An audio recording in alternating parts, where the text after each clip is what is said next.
Okay, so here it is, and this is all in your handout, as you know. The language gestalts are stage one. A gestalt processor has no choice. You cannot jump to stage three and say, oh, we're going to just go to stage three and do single words and pretend like this child is an analytic processor. Doesn't work. That's what we've tried to do for, I dare say, decades with our autistic kids, our other Gestalt language processors, and they get stuck. They get stuck in, I want fish, I want pizza. And yeah, I don't even know what to say.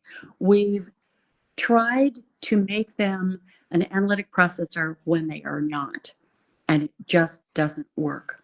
It's undermining to them, it's undervaluing them, and it keeps them from real language development.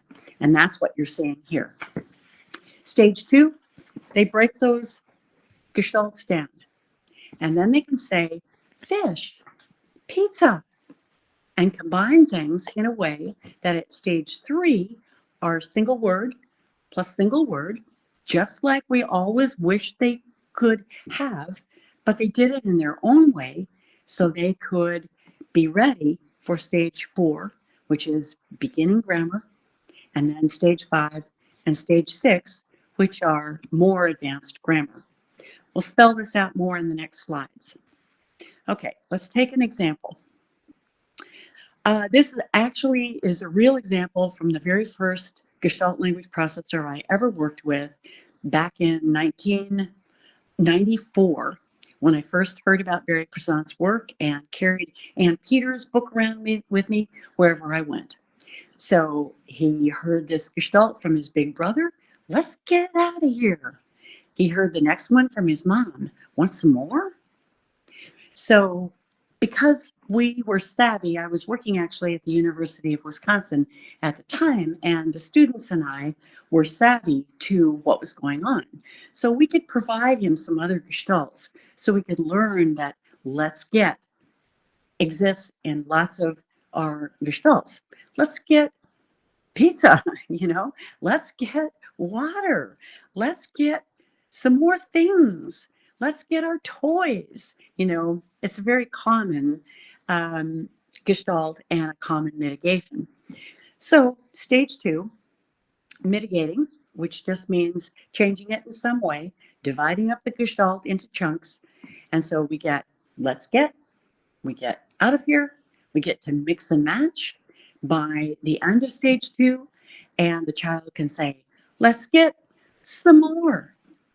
Want out of here?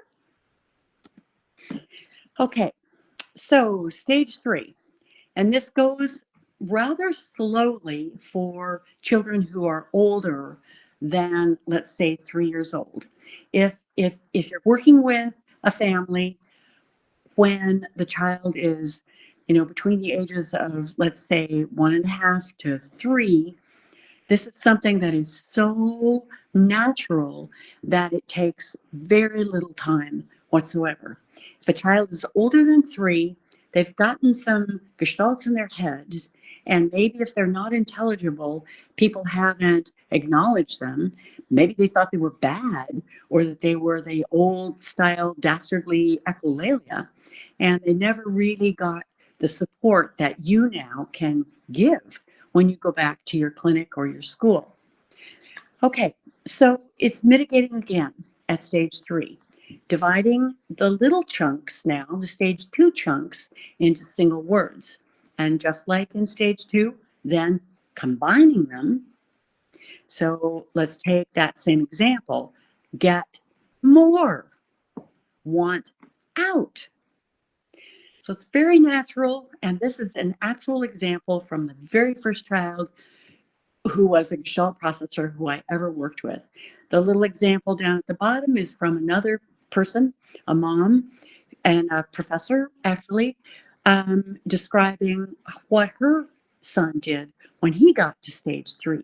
He'd been saying, Dipsy, get the ball. Daddy, get the ball, as he mitigated. And then when he got to stage 3, he said, Daddy, ball.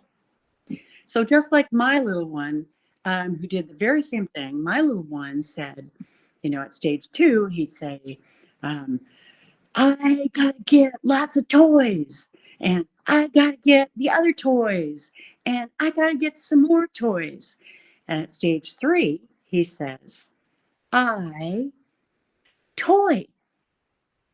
So it's just it's a virtual miracle when this happens at stage three, and kids are ready to combine words like we would have wished they could have when we thought they were analytic processors. So this is just a lot of examples for you to look at and think about when your own kids get to stage three.